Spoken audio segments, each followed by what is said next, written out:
Dangdut Zaskia Gotik sudah mengetahui risiko yang ia hadapi dikala ia dinikahi seorang duda bernama Sirajuddin Mahmud.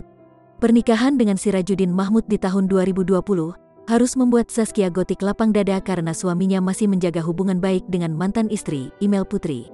Sebab, dari pernikahan dengan Imel Putri, suami Zaskia Gotik memiliki 1 orang anak.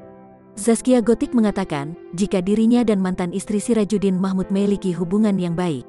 Kami baik-baik aja, baik banget dan malah saling support dan menyemangati satu sama lain, kata Zaskia Gotik ketika ditemui di kawasan Mampang Perapatan, Jakarta Selatan, belum lama ini. Biduan 31 tahun itu memastikan ia tak akan memutuskan hubungan baik Sirajuddin dengan Imel, karena keduanya punya anak yang tidak bisa dijauhkan dari ayah atau ibunya. Mau gimana juga kan beliau adalah ibunya anaknya. Imel perempuan baik dan mandiri, kami selalu menjaga komunikasi dengan baik, ucapnya. Tak hanya itu saja, wanita kelahiran Bekasi, tanggal 27 April tahun 1990 tersebut sering berkunjung ke rumah Imel, menjaga silaturahminya dan bermain dengan anaknya.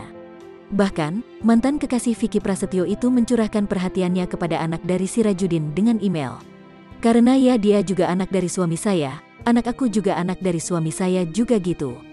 Jadi sama aja, jadi aku bilang sama Imel, dia selalu bilang, makasih ya Beb udah ngurusin kakak gitu, jelasnya.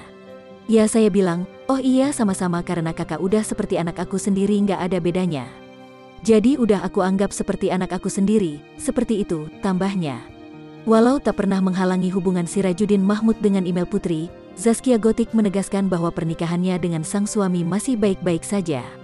Pasti masih harmonis. Namanya suami istri kan ya kita harus jaga keharmonisan, jaga komunikasi tetap.